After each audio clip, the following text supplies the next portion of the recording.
اللهم صل على محمد وعلى آل محمد كما صليت على إبراهيم وعلى آل إبراهيم في العالمين إنك حميد مجيد.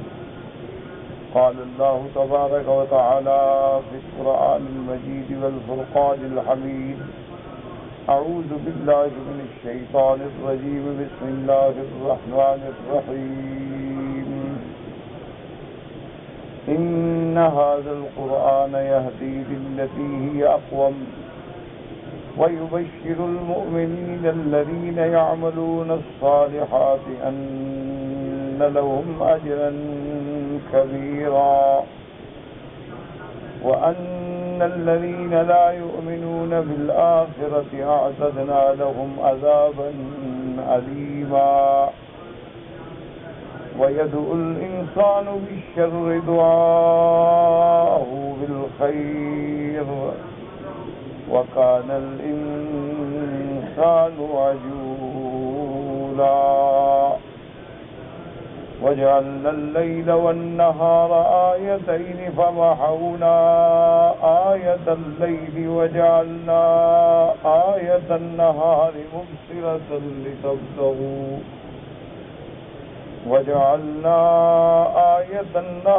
مبصرة لتبتغوا فضلا من ربكم ولتعلموا عدد السنين والحساب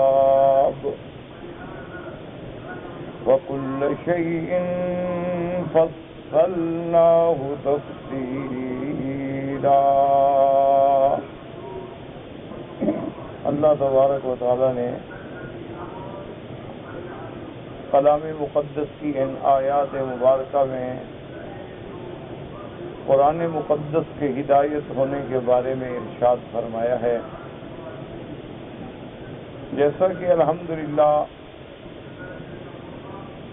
دروس سابقہ میں آپ قصہ اسراء و معراج پوری تفصیل کے ساتھ سن چکے ہیں. اس کے فوراً بعد اللہ تبارک و تعالی نے سیدنا موسیٰ علیہ السلام کا ذکر فرمایا، کتاب تورات کا ذکر فرمایا، اور اس کے بعد بنو اسرائیل کا ذکر فرمایا. تو ان آیات مبارکہ کے درمیان میں امت کے لیے بہت بڑے ہدایات ہیں، مواعظ ہیں، عبر ہیں، نصیحتیں ہیں. لیکن شرط یہ ہے کہ انسان اللہ کے قرآن کو پوری یکسوئی کے ساتھ، پورے غور فکر تدبر کے ساتھ تلاوت کرے اور سمجھنے کی کوشش کرے. یہاں تک اسراء و معراج کا تعلق ہے، اور اسی ضمن میں یہ باتیں واضح ہوئیں کہ سب سے بڑا شرف اور سب سے بڑی عظمت کا مقام جو ہے وہ سیدنا محمد رسول اللہ صلی اللہ علیہ وسلم کو ملا ہے. ہر پیغمبر کا معجزہ برحق ہے، لیکن ایسے معجزات کسی پیغمبر کو نہیں ملے. اور اسی معراج کے ہمیں سبق ملا ہے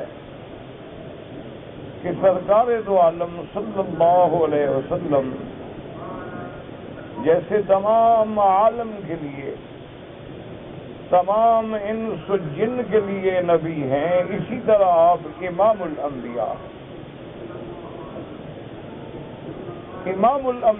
والمرسلین ہیں. بلکہ بعض علماء نے یہ لکھا ہے کہ گویا آپ نبی الانبیاء اور امام الانبیاء، کہ جیسے حضور کی امت پہ حضور پر ایمان لانا شرط ہے، اسی طرح اللہ نے تمام انبیاء سے بھی وعدہ لیا تھا کہ جب اگر میرے نبی کا زمانہ پاؤ لتؤمنن بہ ولتنصرنہ. تو اسی معراج سے، اسراء سے ہمیں سبق ملا کہ اگر زمین پہ نظر ڈالو گے تو سب سے افضل محمد الرسول اللہ ہے. اور اگر آسمانوں پہ نظر ڈالو گے تو اللہ کے سوا مخلوق میں ملائکہ سے، جبریل سے، انبیاء سے سب سے افضل محمد صلی اللہ علیہ وسلم۔ اور اسی ضمن میں ہمیں یہ سبق ملا کہ جب ہمارے پیغمبر تمام انبیاء سے افضل ہے تو آپ کی امت جو ہے وہ تمام امتوں سے افضل ہے۔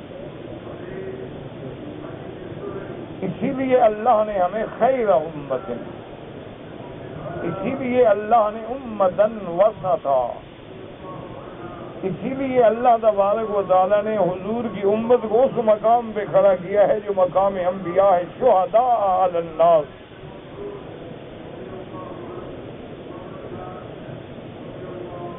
اور اس کے بعد فوراً سیدنا موسیٰ علیہ السلام اور بنو اسرائیل کا ذکر آیا،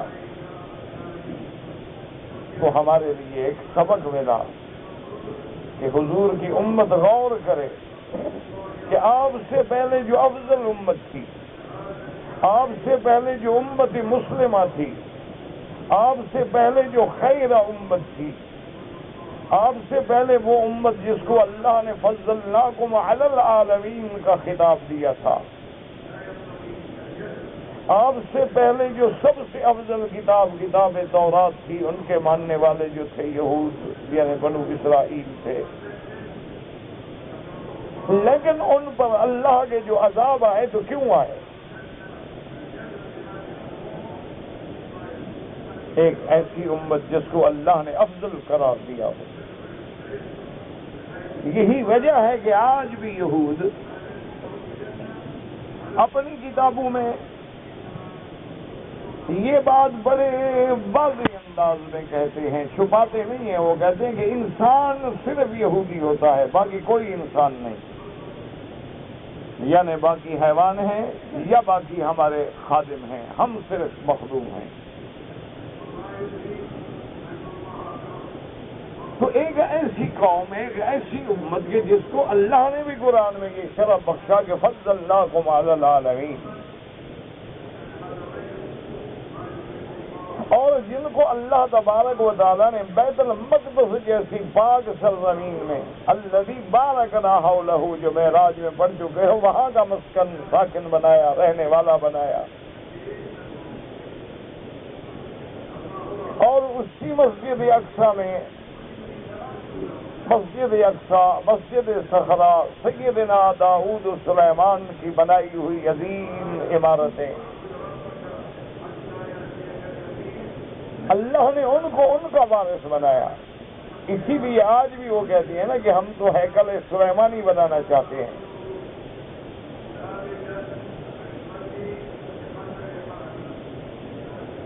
کہ اس مقام کے ہم سے ہی وارث ہیں۔ تو اب ان پر ایسے عذاب آئے کہ ایک عذاب تو ان پر سیدنا موسیٰ علیہ السلام کے زمانے موسوی میں آیا، ایک ان پر عذاب جو ہے وہ سیدنا عیسیٰ علیہ السلام کے زمانے میں آیا، ایک ان پر عذاب جو ہے وہ سرکار دو عالم صلی اللہ علیہ وسلم کی بعثت کے بعد آیا، اور عذاب بھی ایسے آئے، یعنی آپ تاریخ اٹھا کے پڑھیں کہ ایسے ایسے عذاب آئے کہ انطاکیہ کے بادشاہ نے، بخت و نصر نے، جالوت نے ایسے وہاں حملے کیے کہ ایک ایک دن میں 40,000 ہزار اور 1,00,000 آدمیوں کو قتل کیا یہودیوں میں سے۔ اور وہ ساری دنیا پر اپنی افضلیت کا گن گانے والے لوگ جو تھے وہ غلام بن گئے، قیدی بنائے گئے، 40,000 انسانوں کو قید کیا گیا، اور بخت و نصر انہیں بڑی ذلت کے ساتھ مسجد اقصی سے نکال کے باہر لے گیا بابل۔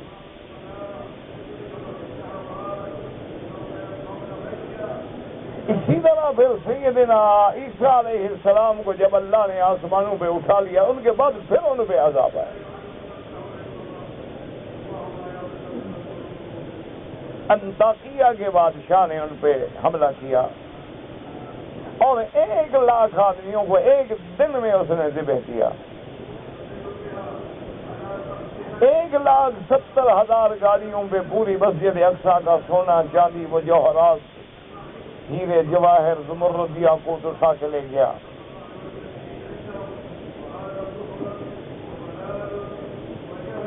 اسی طرح اس کے بعد پھر ان کو موقع ملا لیکن پھر عذاب آیا.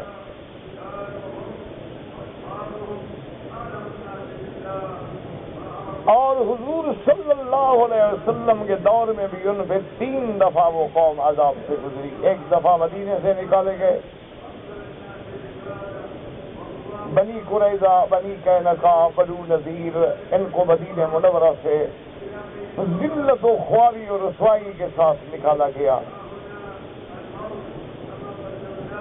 کچھ کو قتل کر دیا گیا اور پھر ان پہ عذاب آیا کہ دوبارہ ان کو خیبر سے اور تبوک سے اور ان علاقوں سے پھر نکالا گیا. تیسرا عذاب ان پر پھر سیدنا امیر المومنین حضرت عمر کے زمانے میں آیا کہ جس پر انہوں نے بالکل اپنے آپ کو جب بے بس پایا تو سرنڈر ہو گئے اور اپنے ہاتھوں سے چابیاں جو ہے حضرت عمر کے حوالے کی اور خود جزیہ دے کر بقیہ زندگی جو ہے ایک غلام کی حیثیت میں، ایک ذمہ کی حیثیت میں گزارنے قبول کی. اور اسی طرح تاریخ شاہد ہے کہ پھر ہٹلر کے زمانے میں ان پہ عذاب آیا. تو ان واقعات کو ذکر کرنے کا مقصد کیا تھا؟ یہ نہیں ہے کہ بس آپ پڑھتے چلے جائیں کہ ہاں جی بنو اسرائیل تھے اور بنو اسرائیل تھے اور بنو اسرائیل تھے. اللہ تبارک و تعالیٰ نے یہ واقعات اس لیے ذکر کیے ہیں کہ اے معراج والے نبی کی امت، تمہیں ہم نے بڑا معراج کرایا ہے، لیکن تم نے بھی اگر بنو اسرائیل کی طرح اپنے پیغمبروں کے زمانے میں پیغمبر کی اطاعت نہ کی تو ان پر بھی ہم نے عذاب مسلط کیا، اور تم نہیں کرو گے تمہارا بھی وہی حشر ہوگا.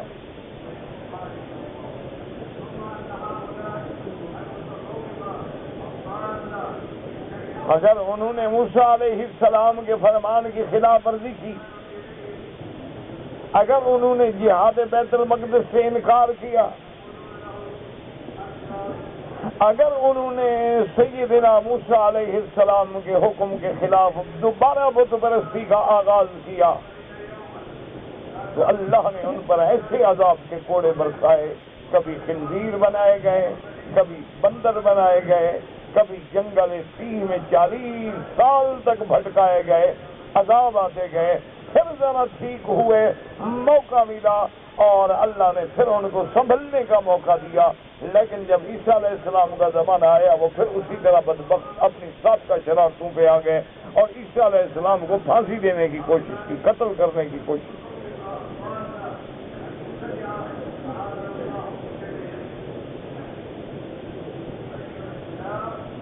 اسی طرح انہوں نے کئی انبیاء کو قتل کیا، کئی علماء کو شہید کیا، انبیاء کو شہید کیا.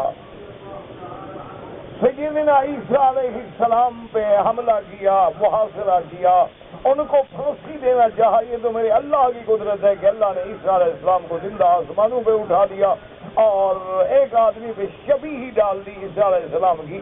انہوں نے اسی کو عیسیٰ سمجھا اور پھانسی پہ چڑھا دیا.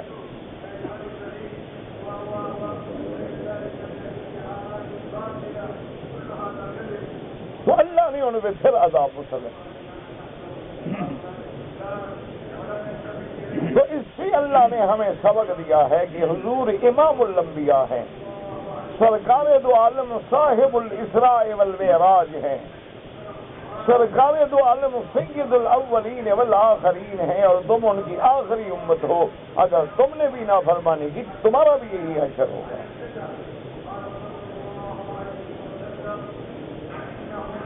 آج پوری دنیا میں نظر ڈالیں، آج مشرق سے مغرب تک نظر ڈالیں اور شمال سے جنوب تک نظر ڈالیں، ہر جگہ خون مسلم کی ارزانی ہے، ہر جگہ مسلمانوں پہ ظلم و ستم کے پہاڑ توڑے جا رہے ہیں۔ اس کی وجہ کیا ہے؟ اپنے آقا کی نافرمانی، سرکار دو عالم کے احکام سے روگردانی، سرکار دو عالم صلی اللہ علیہ وسلم کی طریقہ سنت کو چھوڑ کے تہذیب افرنگ کی غلامی، تو جس کا نتیجہ یہ نکلا ہے کہ آج ہماری ہوا اکھڑ گئی ہے اور مسلمانوں کی عظمتوں کا وہ روب، وہ دبدبا، وہ عزت، وہ عظمت خاک میں مل گئی ہے، اور آج کسی کے سامنے بھی یعنی ہماری دو کوڑی کی حیثیت باقی نہیں رہی، کوئی ہمیں اہمیت دینے کے لیے تیار ہی نہیں ہوتا۔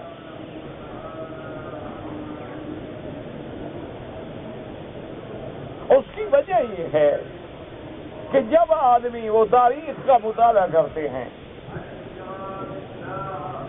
اگلے دن میں پڑھ رہا تھا کہ باہر کی کوئی تجارتی یعنی کوئی بزنس کی سکون جو تھی، وہ کسی اسلامی ملک میں پیسے لگانے کے لیے، سرمایہ کاری کرنے کے لیے، وہ بہت بڑے کاروبار کرنے کے لیے آئے، سروے کر رہے تھے۔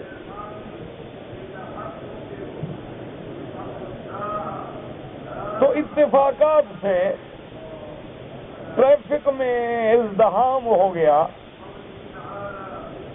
سڑکیں بلاک ہو گئیں، تو ان کے میزبانوں نے فوراً اپنی ٹریفک والوں کو خبر کی کہ ہمارا یہ بہت بڑا معزز وفد ہے اور یہ بہت بڑے بڑے بزنس مین ہیں اور یہ ملٹی نیشنل کمپنیوں کے لوگ ہیں، اور ان کو ہم نے ہوٹل پہنچانا ہے اور سڑکوں پہ ٹریفک جام ہے، مہربانی کریں انتظام کریں تاکہ ان کے سامنے ہماری رسوائی نہ ہو۔ تو انہوں نے یہ انتظام کیا کہ ایک ایسا راستہ جس سے ٹریفک جانا جو ہے بند تھی، یعنی ون وے تھا، آ سکتے تھے، آپ جا نہیں سکتے، تو اس پر انہوں نے اپنی گاڑی آگے رکھی اور مہمانوں کو لے کے ہوٹل میں پہنچا دیا، اور وہ 5 منٹ میں پہنچ گئے، کیونکہ اس روڈ پہ تو کوئی چیز بھی نہیں تھی، اور میزبان بڑے خوش کے بھی ہمارے مہمان عزت کے ساتھ تھوڑے سے وقت میں پہنچ گئے، ان کے دلوں میں ہمارا کتنا مقام بنے گا کہ دیکھو ہماری کیسی عزت کی ہے انہوں نے، کہ ہمارے لیے ٹریفک کھول دی اور الٹ رستہ چلا دیا، اور ہمارا آگے پیچھے ہمارے اہتمام کے لیے اسکواڈ رکھے گئے، تو اس سے ان پر ہمارا روب بھی بنے گا، عزت بھی بنے گی۔ تو صبح کو جب وہ ناشتے پہ ملے تو انہوں نے کہا جی ہماری واپسی کی سیٹیں ذرا جلدی کنفرم کرا دیں، ہم آج شام کو واپس آنا چاہتے ہیں اپنے ملک۔ انہوں نے کہا جی ابھی تو آپ کی ہماری بات ہی طے نہیں۔ انہوں نے کہا جی اب ہم کوئی بات نہیں کرنا چاہتے۔ کیا وجہ ہے جناب، کیا بات ہوگی؟ انہوں نے کہا جو لوگ اپنے ملک کے قانون کو خود توڑ ڈالتے ہوں ان کے ملک میں پیسہ لگانا ہم پاگل ہو گئے۔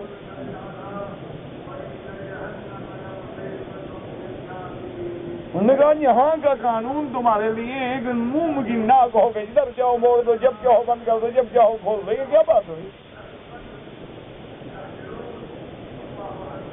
تو ہمارا دماغ خراب ہے کہ ہم یہاں کروڑوں کا اور اربوں کا بزنس کریں، اور کل تمہارا دماغ خراب ہے، آرڈر بدل دو ہم فارغ ہو جائیں۔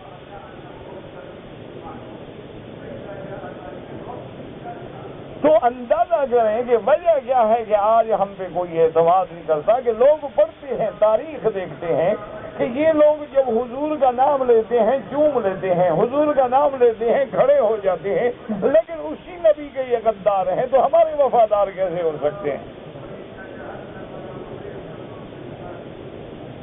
وہ لوگ ریسرچ کرتے ہیں، پڑھتے ہیں، محنت کرتے ہیں کہ یہ وہ قوم ہے کہ قرآن کو سینوں سے لگاتی ہے، آنکھوں پہ لگاتی ہے، چومتی ہے، سر پہ اٹھاتی ہے، بڑے بڑے ریشمی غلافوں میں لپیٹ کے اور بڑی خوبصورت جلدیں بنا کے محفوظ کرتی ہے، اونچی اونچی الماریاں رکھتی ہے تاکہ کسی کی بے ادبی نہ ہو، لیکن یہی لوگ قرآن کے باغی ہیں، قرآن کے غدار ہیں، ان پر کیا اعتماد ہے؟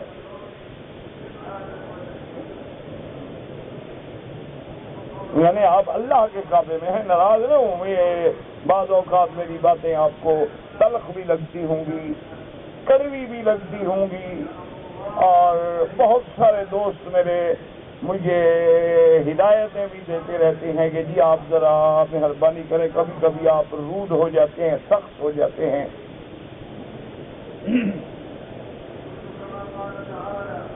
وہ ٹھیک کہتے ہیں،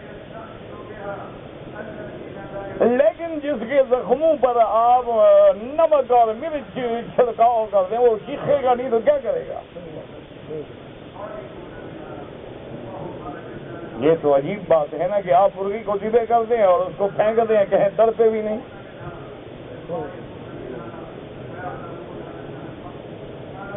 کم از کم کسی دوسرے مظلوم کو تڑپنے کی تو اجازت ہے۔ اس لیے آپ اللہ کے کعبے میں ہیں اور باوضو ہیں، اور الحمدللہ ثم الحمدللہ ایمان سے کہیں، یہ سختی کی بات نہیں۔ آپ میں سے کوئی ایک آدمی مجھے یہ بتا سکتا ہے کہ حضور صلی اللہ علیہ وسلم کی داڑھی مبارک نہیں تھی؟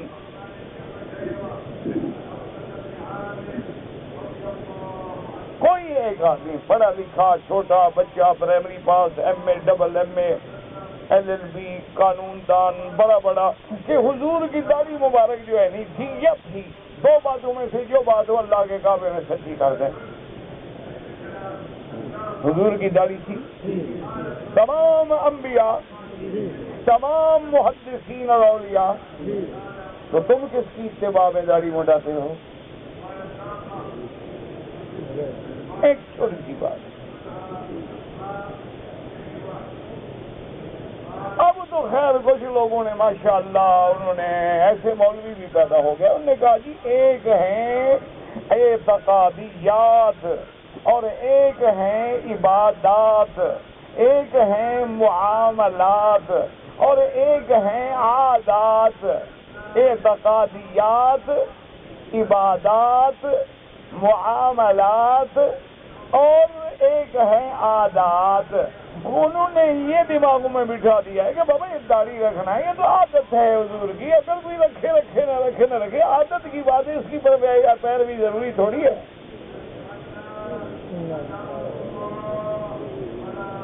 لوگوں کے دماغ میں انہوں نے یہ بٹھا دیا ہے کہ دیکھو جی حضور چادر باندھتے تھے، ہم سلوار پہنتے ہیں، تو لہٰذا ہم حضور کے مخالف ہو گئے۔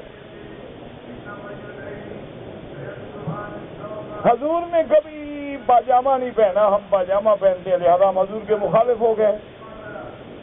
بھئی یہ تو عادات تھے حضور کے کہ حضور چادر باندھتے تھے، حضور پگڑی مبارک باندھتے تھے، اور ہم ٹوپی رکھتے ہیں یا رومال رکھتے ہیں۔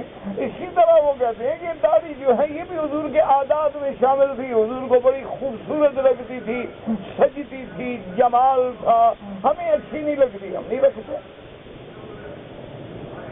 اور دوسری بات یہ ہے، وہ کہتے ہیں جی کہ اس دور میں حضور کی ازواج مطہرات جو تھیں وہ بیویاں اس دور میں داڑھی سے نفرت نہیں کرتی تھیں، جیسے سکھوں کی عورتیں جو ہے داڑھی سے نفرت نہیں کرتی، بالوں سے نفرت نہیں کرتی۔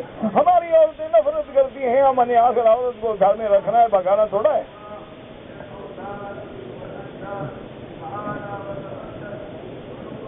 انا للہ و انا الیہ راجعون، بس یہی کہہ سکتے ہیں۔ اس کے علاوہ مجھے بتائیں، آپ بتائیں کہ ہم کیا کہیں۔ کہ سب سے پہلی بات تو یہ سمجھیں کہ میرے اللہ نے حضور کی ذات کو جو نمونہ بنایا ہے وہ صرف نماز پڑھنے میں ہے،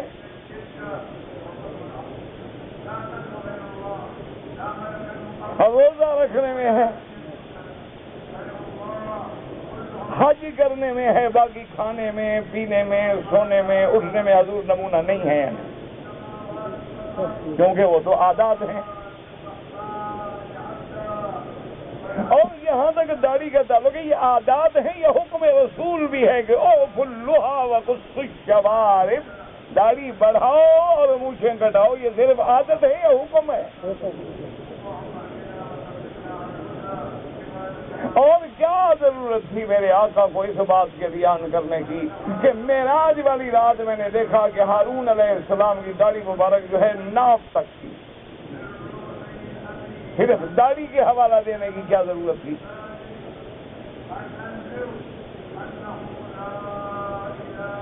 حضور صلی اللہ علیہ وعلا آلہ واصحابہ وسلم تسلیما کثیرا کثیرا کے فرمان کے مطابق، یعنی اندازہ کریں جو عاشق محمد مصطفیٰ تھے انہوں نے تو حضور کی داڑھی میں جو بال سفید ہوئے انہوں نے کہا 17 بال تھے، انہوں نے بال بھی گنے ہوئے تھے، اور تمہارے نزدیک وہ عادت ہے ضروری نہیں۔ حضور کی بیوی داڑھیوں کو پسند کرتی تھی، تمہاری بیوی نفرت کرتی ہے، کل تمہاری بیوی نماز سے نفرت کرے، کیا خیال ہے وہ بھی چھوڑ دیں کیونکہ بیوی کو پسند نہیں؟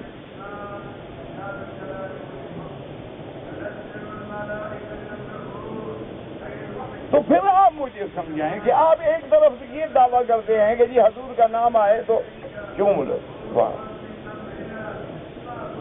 حضور کا نام آئے جی کھڑے ہو جائیں جی حضور آ گئے ہیں، اور جناب اذان تو ہوتی رہے گی، پہلے صلاۃ و سلام پڑھیں۔ وہ قوم حضور کی سنت میں اس طرح چلا کے فخر کرتی ہے، بتاؤ یہ منافق ہیں کیا ہے؟ منافق کس کو کہتے ہیں کہ اذا لقوا الذین آمنوا قالوا آمنا فاذا خلوا الى شیاطینہم قالوا انا معکم انما نحن مستہزئون، کہ ایمان والوں کو ملتے کہتے تمہارے ساتھ ہیں، کافروں کو ملتے کہتے تمہارے ساتھ ہیں۔ تو کیا آج ہمارا وہ کردار تو نہیں کہ جب اذان آئے تو ہم جھوم جھوم کے سلام پڑھیں، اور اس طرح پھروانا ہو تو وہ بھی ٹائی پھیر کے اس طرح پھروائیں؟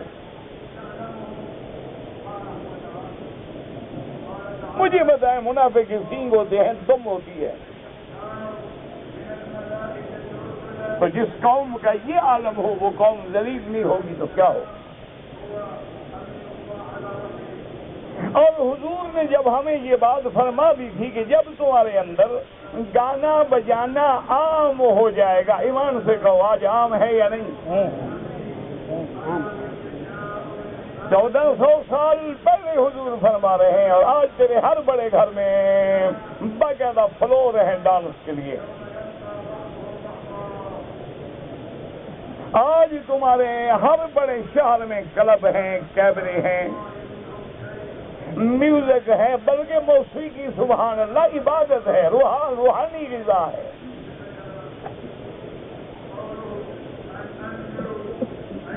اور یقین کریں کہ آپ کے مسلمان ملکوں کا یہ عالم ہے کہ ایک گانے والی طوائف کا جو مقام ہے وہ ایک عالم کا نہیں ہے۔ اگر میری بات پہ اعتراض ہو، کسی نامور گانے والی کو بلا لیں، اجتماع دیکھ لیں، اور ایک عالم کو تقریر کے لیے بلا لیں، اس کا بھی اجتماع دیکھ لیں۔ کسی اچھے تھیٹر کا اعلان کر دیں، کسی اچھے سرکس کا اعلان کر دیں، کسی نیم اڑیاں رقص کرنے والی بے حیا عورتوں کو بلا لیں اور سامنے سیرت کانفرنس رکھ لیں، دیکھیں گے لوگ وہاں لاکھوں میں ہوں گے، یہاں ہزاروں میں بھی نہیں ہوں گے۔ اور ہیں کون؟ امت محمد مصطفیٰ، خیر امت وسطا۔ تو کیا خیال ہے؟ حضور نے فرمایا کہ جب گانا بجانا عام ہو جائے اور جب ناب تول میں کمی آ جائے، جب زنا آرٹ بن جائے، تو فرمایا اللہ تم پر ایسے ظالم حکمران مسلط کر دیں گے، عذاب مسلط کر دیں گے جو تمہیں تمہارے گھروں میں کچل ڈالیں۔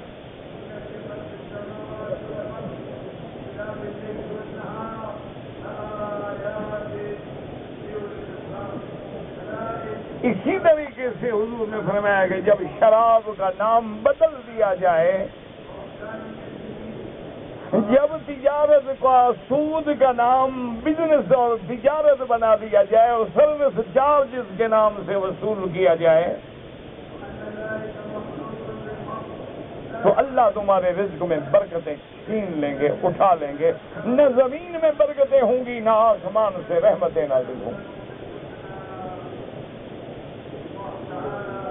ہمیں یاد ہے میرے والد صاحب رحمۃ اللہ علیہ جب پڑھاتے تھے 300-350 طالب ہوتے تھے، 100-150 من گندم ہوتی تھی، اور وہی گندم کافی ہوتی تھی، کبھی خریدنی نہیں پڑی۔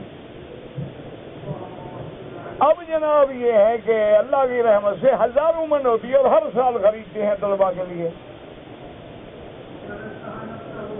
وجہ کیا ہے؟ برکتیں اللہ نے اٹھا دی ہیں۔ قرآن پڑھتے ہیں، زبان پہ ہے، اندر نہیں جاتا۔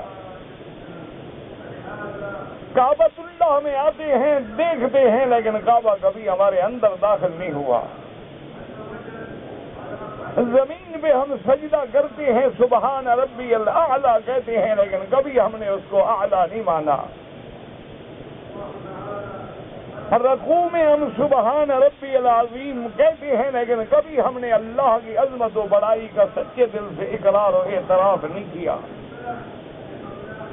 نماز میں ہم ایاک نعبد و ایاک نستعین کے ورد کرتے ہیں، اور مدد ہم قبروں سے مانگتے ہیں، مردوں سے مانگتے ہیں، پیروں سے مانگتے ہیں، اور اولیاء سے مانگتے ہیں، ان کو ہم مشکل کشا سمجھتے ہیں۔ اور نماز میں ایاک نعبد و ایاک نستعین، اس سے بڑا منافق کون ہوگا دنیا میں؟ خدا کے لیے غور کریں، خدا نے آج تک اس قوم کی حالت نہیں بدلی۔ نہ ہو جس کو خیال خود اپنی حالت کے بدلنے کا، اللہ کو کیا ضرورت ہے؟ اللہ تو قادر ہے یستبدل قوما غیرکم ثم لا یکونوا امثالکم۔ تو اس لیے اللہ نے کہ اے معراج والے نبی کی امت ذرا سوچ لو، انہوں نے تورات پہ عمل نہیں کیا تو ان کو ضربت علیہم الذلۃ والمسکرہ، اور تم قرآن پہ عمل نہیں کرو گے تو باعزت رہو گے۔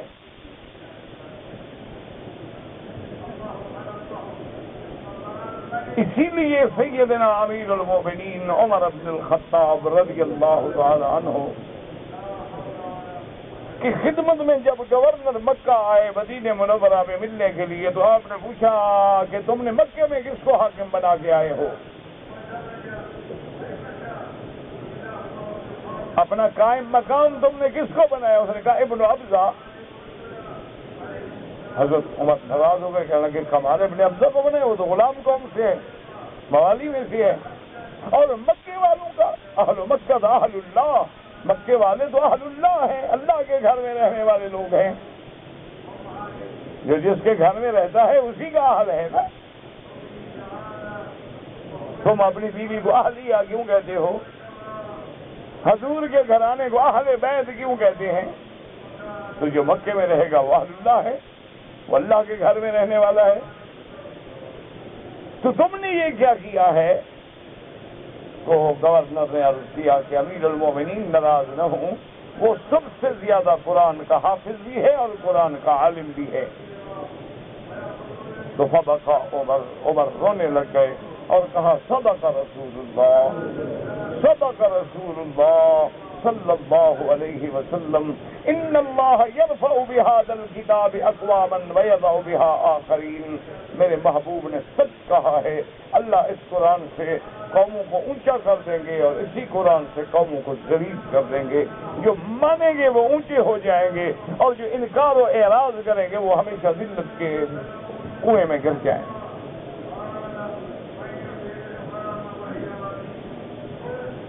اسی لیے جناب اللہ نے ہمارے واقعہ معراج کے بعد بنو اسرائیل کا ذکر کیا،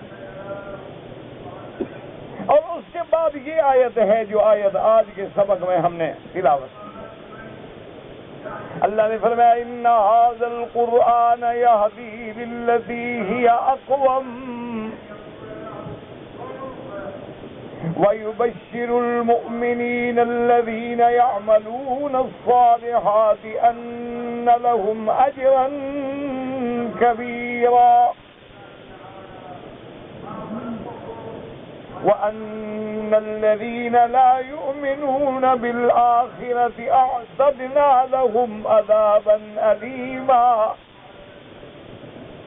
اس کے فوراً بعد اللہ نے فرمایا کہ یہ قرآن جو ہے، جو ہم نے اپنے نبی محمد مصطفیٰ پہ اتارا ہے، جو ہم نے اپنے نبی محمد مصطفیٰ صلی اللہ علیہ وسلم پہ وحی بھیجی ہے، یہ قرآن جو ہے یہ ایک ایسی کتاب ہے کہ ایک ایسے رستے کی طرف تمہیں ہدایت کرتی ہے۔ اقوم کا معنی کیا ہے یاد رکھیں، اقوم، قیم، مستقیم، مادہ تو ایک ہے نا، اہدنا الصراط المستقیم، سیدھا۔ قیما لینذر، لیکن علماء نے اس کا خلاصہ بیان کیا ہے کہ اقوم اس راستے کو کہتے ہیں جو قریب بھی ہو، بے خطر بھی ہو اور منزل پہ پہنچانے والا بھی ہو، جس میں 3 صفتیں ہوں۔ ایک رستہ ہو لیکن قریب ہو، بڑا دور کا رستہ ہو، ہم بھی کہتے ہیں جی راستہ تو بالکل ٹھیک ہے لیکن ہے بہت لمبا۔ تو طریق الاقوم کا معنی یہ ہے کہ ایسا رستہ جو قریب بھی ہو، اور اچھا ایک راستہ ہے قریب ہے لیکن آدمی کہتا ہے کہ جی ہے تو شارٹ کٹ، لیکن پتہ نہیں وہاں پہنچے گا اس پوائنٹ پہ یا آپ ادھر ادھر ہو جائیں گے۔ نہیں، قریب بھی ہو اور منزل پہ پہنچانے والا بھی ہو۔ اچھا قریب بھی ہے، منزل پہ بھی ٹھیک جاتا ہے لیکن خوف ہے، راستہ محفوظ نہیں ہے، مامون نہیں ہے۔ اب جیسے آپ دیکھتے ہیں نا جی، آدمی جاتا ہے اور کہو جی بھائی میرے ٹرین پہ سیٹیں کرا دیں، ہم کبھی جاتے ہیں نا تو ہم کہتے ہیں یار وہ ٹرین گاڑی کوئی کرا، خواہ بھائی جہاز میں خرچہ ہوگا، ہوائی جہاز کی ٹکٹیں ہیں مہنگی ہیں، اور پھر میرے ساتھ اللہ کا شکر ہے 2 4 10 آدمی بھی ہوتے ہیں، بھائی یار اتنی مہنگی ٹکٹیں، ہم 10 آدمیوں کی ٹکٹیں خریدیں، گاڑی پہ چلے جائیں گے، پیسے بھی کم لگیں گے، اور 2 آدمیوں کی ٹکٹ میں گویا ہم سارے سفر بھی کر لیں گے۔ تو کہتے ہیں جی بات تو ٹھیک ہے لیکن محفوظ نہیں۔ کہتے ہیں جی کہ ٹرین میں سستا تو ہے، آپ کی بات بھی معقول ہے، اور رات کو ٹرین چلے گی اور صبح ہی آپ کے علاقے میں پہنچے گی، آپ رات کو سو بھی سکتے ہیں، آرام بھی کر سکتے ہیں، لیکن حضرت محفوظ نہیں ہے، کیونکہ جو ملک پھاٹک نہ لگا کے بندے مروا دیتا ہو اس گاڑی میں کیسے بیٹھے آتے ہیں؟ اچھا ایمان سے کہیں کبھی آپ نے سوچا چلو چھوڑیں یار کرسی والوں کو چھوڑیں، ان کو تو کرسی ہی لے ڈوبتی ہے نا، ان کو چھوڑیں۔ جس گاڑی والے کی گاڑی کا ایکسیڈنٹ ہوا ہے ملکوال میں، میں نے اخباروں میں پڑھا، وہ جگہ بھی نہیں جانتا نہ مجھے پتا ہے، میں تو اخبار کی بات کہہ رہا کہ 1 کلومیٹر تک ٹرین اس بس کو گھسیٹتی ہوئی لے گئی اور اندر سے لاشیں جو تھی ٹکڑے ہو کے گرتی رہیں۔ 40 لاشیں تو پہچانی ہی نہیں گئی۔ ایمان سے کہیں آخر 40-50 لاکھ کی تو بس ہوتی ہوگی، آپ کے ملک میں اس سے کم قیمت میں تو میرے خیال میں نہیں آتی ہوگی، جہاں وہ چھوٹی سی ایک آپ کے پاس گاڑی ہوتی ہے نا، وہ چھوٹی بدنی کیا نام ہے اس کا نام بھی نہیں آتے، آلٹو بدنی کیا ہوتا ہے، صابن دانی سی ہے، جہاں اس کی قیمت 2.5-3 لاکھ ہو، اس کے اندر آدمی بیٹھے ہو نا روڈ پہ چل رہی، پتہ لگتا ہے کہ ہم باہر بیٹھے ہیں یا گاڑی کے اندر بیٹھے ہیں، اس کا یہ حال ہو تو یہ اتنی بڑی بسیں جو ہیں یہ بھی 40-50 لاکھ سے کیا کم ہوں گے؟ ایمان سے ایک پھاٹک لگانے میں کیا آسمان ٹوٹ جائے گا؟ کوئی بسوں والے لگا دیں، اپنی بسوں کو بچانے کے لیے لگا دیں۔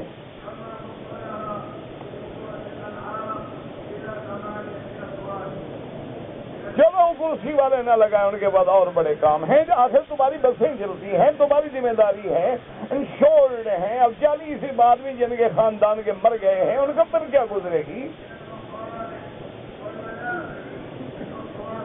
لیکن جناب حالت یہ ہو گئی ہے، اللہ کا کوئی عذاب ایسا آ گیا ہے، اخبار میں پڑھو نا جی 20 مر گئے، 30 مر گئے، 40 مر گئے، 50 مر گئے، میں نے کسی کی زبان سے نہیں سنا کہا ہو انا للہ و انا الیہ راجعون۔ جب قومیں اتنا بے حس ہو جائیں، بے ضمیر ہو جائیں، مردہ ہو جائیں، پھر ان کا کیا ہوگا؟ تو اس لیے اللہ فرماتے ہیں کہ میرا قرآن تو ایسا رستہ دکھاتا ہے جو قریب بھی ہے۔ کیسے قریب ہے؟ جنت آسمانوں میں ہے اور 3500 سال کا سفر ہے۔ اللہ نے فرمایا کتنا قریب ہے کہ 70 سال قبروں پہ سجدہ کر، سچے دل سے لا الہ الا اللہ محمد رسول اللہ، جنت میں جاؤ۔ اس سے کوئی قریب ہے بھلا؟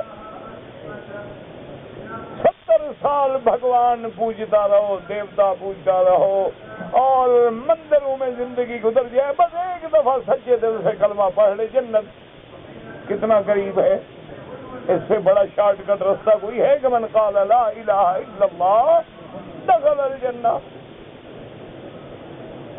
اس سے بڑا شارٹ کٹ رستہ بھی کوئی ہے کہ من کان آخر کلامہ لا الہ الا اللہ محمد الرسول اللہ، کہ جب موت کا وقت آئے دعا کریں ہماری زبان پہ بھی جاری ہو لا الہ الا اللہ محمد الرسول اللہ. حضور نے فرمایا بس سمجھ لو جنت میں گیا. کوئی کفن شفن کچھ نہیں ہوتے، دعا کر موت ایمان پہ آئے. دعا یہ کرنا کہ وہ شان سلامت رہتی ہے جس شان سے کوئی مقتل میں گیا. جان کیا ہے یہ دعا نہیں جانی ہے، سب کی آنی ہے. مرنا تو ہم سب نے ہے نا، لیکن دعا یہ کر کے جب موت کی گھڑی آئے تو زبان پہ بس کلمہ شہادت ہو اور لوگ گواہی دے رہے ہوں کہ کلمہ پڑھ رہا ہے، بس پھر سمجھ لو کہ اگلی منزل آسان ہے. کتنا سیدھا رستہ ہے اور کتنا محفوظ رستہ ہے اور کتنا قریب رستہ ہے اور بے خطر رستہ ہے کہ ساری دنیا کی طاقتیں بھی جب آدمی ایمان پہ آ جائے اس کو جھکا نہیں سکتی ہیں. اس لیے اللہ نے فرمایا ان ھذا القرآن یہدی للتی ہی اقوم. اور آگے خوشخبری ہے وَيُبَشِّرُ الْمُؤْمِنِينَ الَّذِينَ يَعْمَلُونَ الصَّالِحَاتِ أَنَّ لَهُمْ أَجْرًا كَبِيرًا. اللہ نے فرمایا میرے محبوب محمد مصطفیٰ جب نام آئے درود پڑھا کرو یار. اور خدا کے بندے اب پڑھے لکھے ہو سمجھدار ہو اب انگوٹھے چومنے چھوڑو درود پڑھا کرو.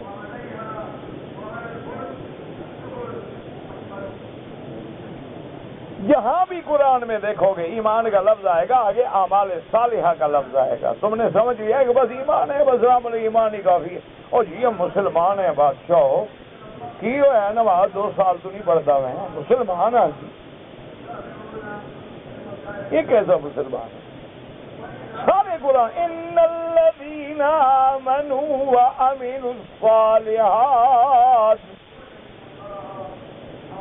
اسی طرح فرماتی ہے من کان یرجو لقاء ربہ فلیعمل عملا صالحا. ان الذین آمنوا وعملوا الصالحات كانت لهم جنات الفردوس نزلا. قد افلح المؤمنون الذين هم في صلاتهم خاشعون. عمل نہ ہو تو کوئی ایمان نہیں. یاد رکھا کرو صرف ایمان لفظوں کا نام نہیں ہے، ایمان صرف زبانی کلامی کہنے کا نام نہیں. وَيُبَشِّرُ الْمُؤْمِنِينَ میرے محبوب آپ خوشخبری دے دیں ایمان والوں کو. کون؟ الَّذِينَ يَعْمَلُونَ الصَّالِحَاتِ جو صالح عمل پاکیزہ عمل قرآن و سنت کے مطابق عمل کرتے ہیں ان کو خوشخبری دے دو. کس بات؟ ان لهم اجرا کبیرا. ہم نے ان کے لیے بہت بڑا ثواب قیامت والے دن رکھا ہے. جس کو اللہ بڑا کہیں وہ کتنا بڑا ہوگا؟ جو سب سے بڑا ہے وہ کہے کہ تمہارے لیے ہم نے بڑا ثواب رکھا ہے.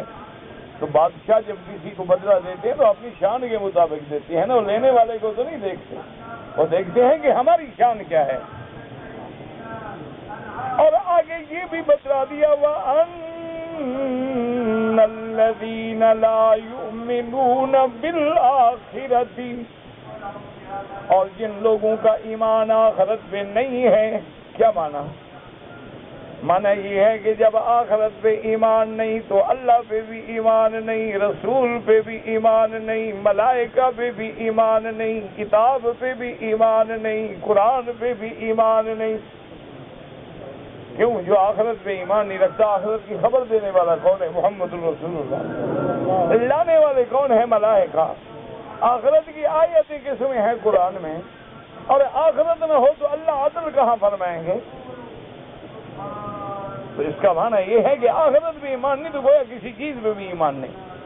وَأَنَّ الَّذِينَ لَا يُؤْمِنُونَ بِالْآخِرَةِ أَعْتَدْنَا لَهُمْ عَذَابًا أَلِيمًا۔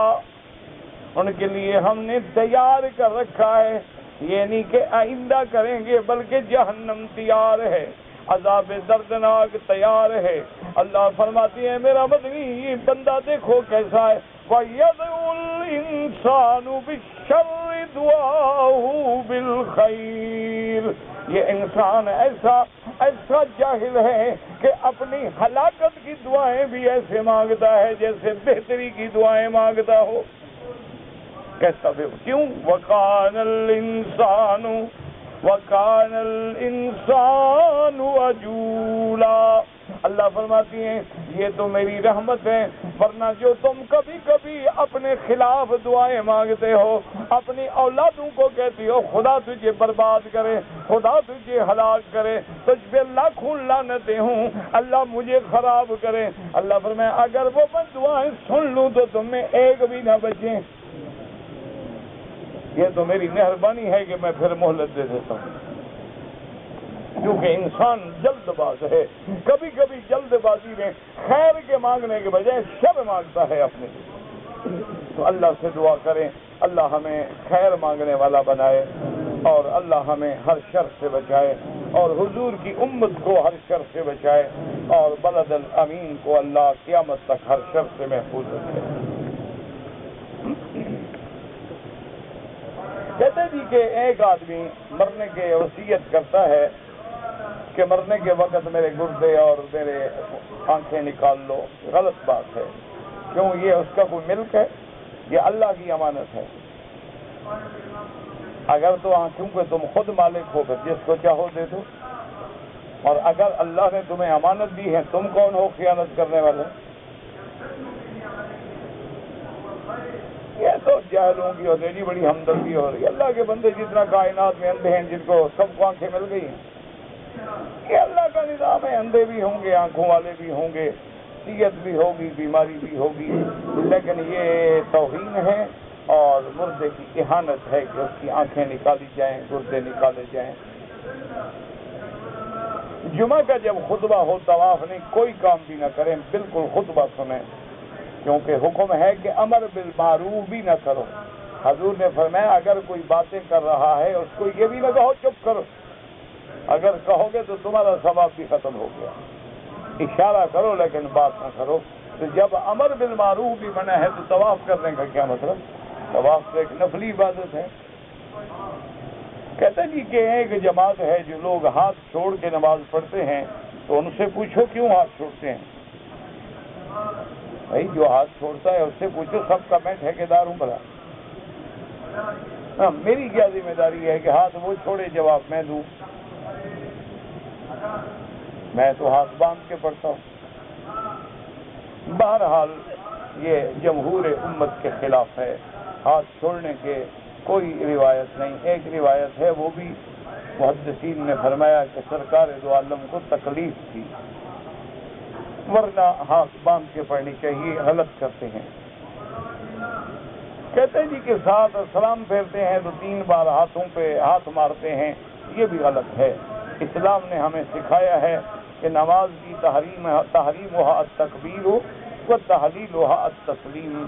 السلام علیکم ورحمۃ اللہ، السلام علیکم ورحمۃ اللہ، یہ ہاتھ مارنا منع ہے۔ کہتے جی اکثر لوگوں نے سر پہ ٹوپی رکھنا چھوڑ دیا ہے، کس کس کو روئیں گے جی؟ اکثر لوگوں نے داڑھی رکھنا بھی چھوڑ دیا ہے، اکثر لوگوں نے اسلامی لباس پہننا بھی چھوڑ دیا ہے، اکثر لوگوں نے اسلام کی شکل بنانی بھی چھوڑ دی ہے، اکثر عورتوں نے اسلام کا برقع بھی چھوڑ دیا ہے۔ روتے رہو، ہم کہتے رہیں گے، ہمارا ثواب کدھر نہیں جاتا، باقی یہ قوم اللہ ہدایت۔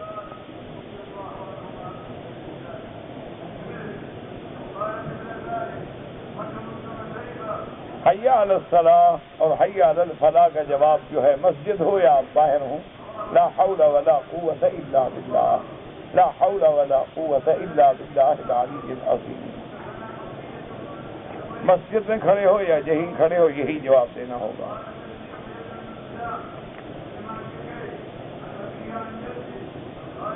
ایک آدمی نے سحری کھانے سے پہلے اپنی بیوی سے صحبت کی، ابھی تو رمضان آیا ہی نہیں، بیچارہ پہلے خیال کر رہا ہے نا۔ بہرحال جناب صحبت منع نہیں ہے، بالکل کریں۔ اس کے بعد جو ہے نہانے کا وقت نہیں ملا، نہ ملے، روزے کی نیت کر لو، بعد میں نہا لو، کوئی مسئلہ نہیں۔ کسی صحت مند آدمی کا خون جو ہے کسی دوسرے مریض کو منتقل کرنا جہاں یہ جائز ہے، اس لیے کہ جیسے دودھ پلانا جائز ہے، کہ جیسے کوئی عورت دوسرے بچے کو دودھ پلا سکتی ہے، تو اس سے قرآن سے استنباط کیا علماء نے کہ اسی دودھ سے تو خون بنتا ہے، تو لہذا خون دینا جو ہے اچھا۔ دوسری بات یہ ہے کہ جب آپ خون دیتے ہیں، اللہ کا نظام ہے 48 گھنٹے کے اندر جتنا خون آپ نے دیا ہے اتنا بن جائے گا، تو اس لیے آپ کا نقصان بھی نہیں ہوتا، بلکہ خون دینے میں آپ کا فائدہ ہوتا ہے کہ خون کا اخراج ہونا چاہیے۔ باقی اگر کسی کا خون خراب ہے تو وہ نہ دے، تاکہ لوگوں کے لیے عذاب نہ بنے۔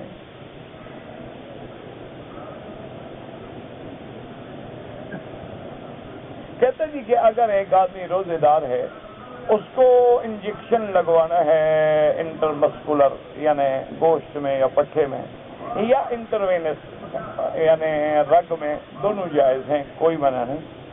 روزے میں جو چیز منہ سے یا نیچے سے داخل ہو کے معدے میں جائے، اگر وہ رگ سے گئی ہے کوئی حرج نہیں، کوئی بات نہیں۔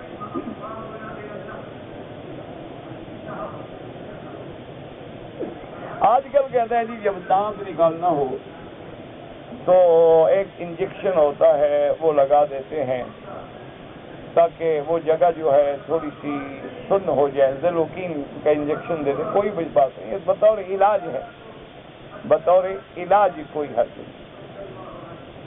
بڑے آپریشن میں آدمی کو بے ہوش بھی تو کرتے ہیں۔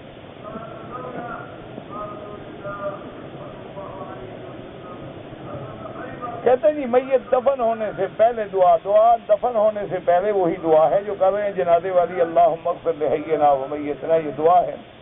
اگر تلاجے میں رکھی ہے دعا ویسے کر دو، اللہم اغفر وارحمہ وتجاوز عنہ، کہیں بھی ہو۔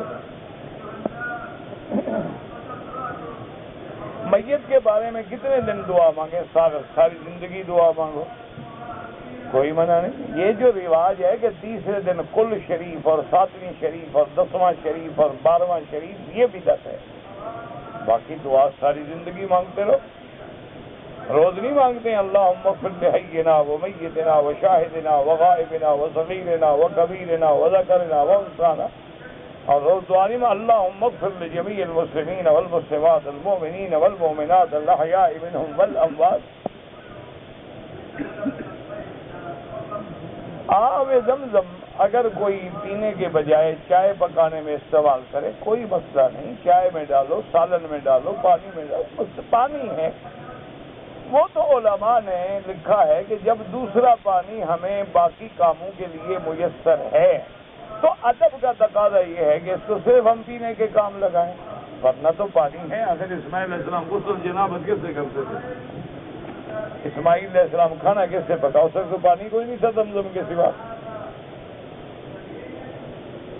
سنت کے نماز جب پڑھیں تو حضور کا نام لیں، بالکل نہیں۔ سنت مانا طریقہ ہے محمد مصطفیٰ کا، نماز تو اللہ کے لیے ہے۔ بعض لوگ سمجھتے ہیں کہ سنت حضور کے لیے، غلط بات ہے۔ اس کا مانا تو پھر یہ ہوگا کہ فرض اللہ کے لیے، سنت رسول اللہ کے لیے، نفل پیر کے لیے۔ اللہ کے بندے نفل ہو، سنت ہو، واجب ہو، سب نماز اللہ کے لیے۔ سنت اس لیے کہتے ہیں کہ اللہ نے فرض نہیں کی، حضور کا طریقہ ہے۔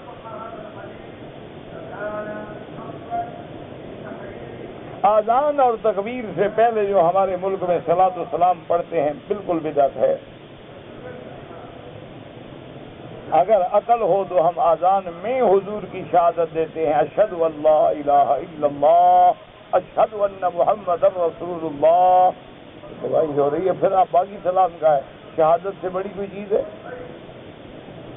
اگر کوئی آدمی دیکھ کر طواف میں قرآن پڑھتا رہے کوئی حرج نہیں، جائز ہے، لیکن بہتر ہے کہ نہ پڑھے، کیونکہ دھکا لگتا ہے، گر جاتا ہے، خیال ادھر ہے، ٹکرا رہا ہے، ورنہ حضور چاہتے تو حضور قرآن نہیں پڑھ سکتے، لیکن حضور نے پڑھا سبحان اللہ الحمدللہ، تاکہ امت کو قیامت تک تکلیف نہ ہو، کوئی عالم ہوگا، کوئی جاہل ہوگا، کوئی پڑھا ہوا ہوگا، کوئی پڑھا ہوا نہیں ہوگا۔ کہتے ہیں جی کہ ہم 10-15 آدمی کمیٹی ڈالتے ہیں، رقم ڈالتے ہیں، بڑھاؤ گھٹاؤ نہیں، مثلا 100 اکٹھے کرتے گئے، جس کا نکلا اس کا کٹھا لے لیا، اس کا کام ہو گیا، باقی پھر ڈالتے گئے، اس میں یہ نہ ہو کہ بھئی اتنا دنوں کے بعد یہ ہوگا اور تم مجھے دے دو تو میں تمہیں یہ دے دوں گا، وہ حرام ہے۔ اس طرح یہ ہے کہ غریب لوگ ہوتے ہیں بیچارے، پیسے اکٹھے نہیں کر سکتے، ہر روز کا 50 بھی ڈال دیں گے، مہینے کے بعد یار اتنے پیسے بن جائیں گے اور میرا نام نکل آیا تو میرا کام اکٹھا ہو جائے گا، کوئی بات۔ قبرستان کے اوپر یا قبروں کے اوپر مسجد نہ بنائیں، منع ہے۔ ہمارے نانا جان فوت ہو گئے، اللہ سب کی مغفرت فرمائے، کہ پتہ نہیں کیا قرآن و حدیث مجھے نہیں پتا آپ نے کیا لکھا ہے، حدیث سے ثابت ہے کہ میرا فراق لڑکا، پتہ نہیں کیا لکھا ہے، آپ نے سمجھ نہیں آتا۔ سبز پگڑی باندھنے کے بارے میں کیا خیال ہے؟ جو باندھتے ہیں ان سے پوچھو، میرے لیے تو سبز باندھو، کالی باندھو، سفید باندھو، سب برابر ہے، کوئی مسئلہ نہیں۔ جن لوگوں نے اپنے اپنے الگ نشان بنائے ہیں تو ان سے پوچھو بھی کیوں حضور کی امت کو تقسیم کر رہے ہو؟ اللہ ہدایت دے ان کو بھی اور اللہ ہمیں بھی ہدایت دے۔ قبر پر اذان دینا بدعت ہے۔ دعائیں قنوت یاد نہیں ہوتی، جتنی ہوتی ہے اتنی پڑھتے رہو۔ نماز کے اندر ادھر ادھر نہ دیکھیں، خشوع کے خلاف ہے، سجدے کی جگہ پر نظر ہو۔ جی لنگر میں جو خیراتیں تقسیم ہوتی ہیں کھا لیں، بالکل کھا لیں، مسافر ہیں آپ کھا سکتے ہیں، لیکن اللہ نے پیسہ دیا ہے تو لوگوں کو کھلانے والے بنو، کھانے والے نہ بنو۔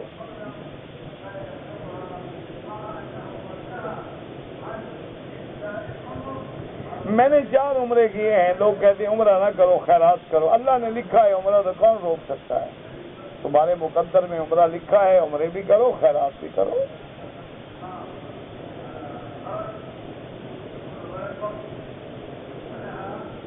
کہتے جی کہ فلسطین میں ایک پتھر ہے جو ہوا میں معلق ہے، یہ غلط بات ہے، نہ پتھر ہے نہ ہوا میں معلق ہے، میں خود گیا ہوں بیت المقدس الحمدللہ۔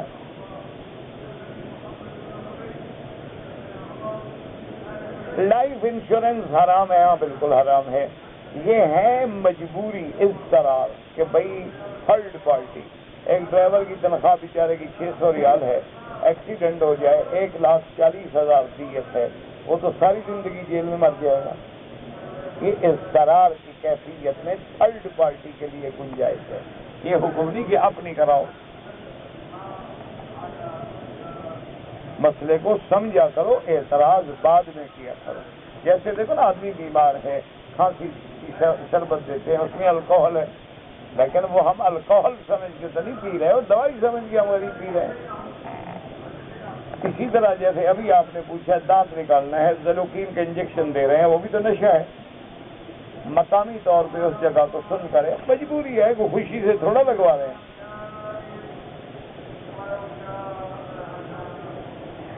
وسیلہ اور واسطے سے دعا مانگنا نہ قرآن میں ثابت ہے نہ حدیث میں۔ سب سے افضل دعا جو حضور نے طواف میں مانگی ہے، ربنا آتنا فی الدنیا حسنۃ وفی الآخرۃ حسنۃ۔ سارے قرآن میں دعائیں دیکھ لو، ربنا ظلمنا، ربنا لا تؤاخذنا، ربنا لا تزغ قلوبنا، ساری دعائیں موجود ہیں، ترجمے موجود ہیں، پڑھ لو، کسی دعا میں واسطہ ہے۔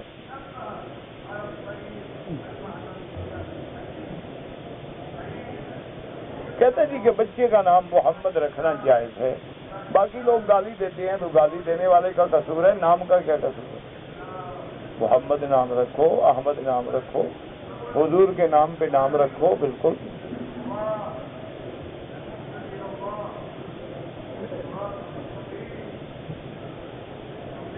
اگر لڑکی ہے لیکن رشتہ نہیں مل رہا، مجبوری ہے، اللہ آسان کرے، اللہ پاک تمام بچیوں کی مشکل حل کر دے، اللہ جن کے گھروں میں لڑکیاں ہیں ان کی مشکلیں آسان فرما، ان کی زندگیوں کو برباد ہونے سے بچا اور ان کو خیر اور رحمت کے رشتے نصیب فرما۔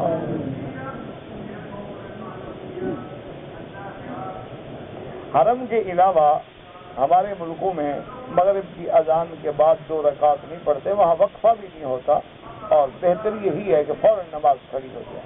یہاں چونکہ حرم ہے، بڑی دنیا ہے، اور بعض لوگ روزے سے ہوتے ہیں تو حالات کے مطابق اجازت سے وقفہ دیا جاتا ہے، تو چونکہ وقفہ ہے، سورج ڈوب چکا ہے، تو اس لیے ائمہ کہتے ہیں کہ 2 رکعت پڑھ لیں۔ امام ابو حنیفہ رحمۃ اللہ علیہ کے نزدیک بعد میں پڑھنا افضل ہے۔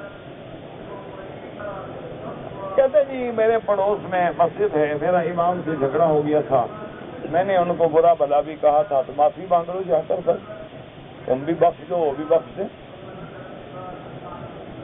اب اس جھگڑے کی وجہ سے یہ تو نہیں نمازیں برباد کرو، جماعت چھوڑ دو۔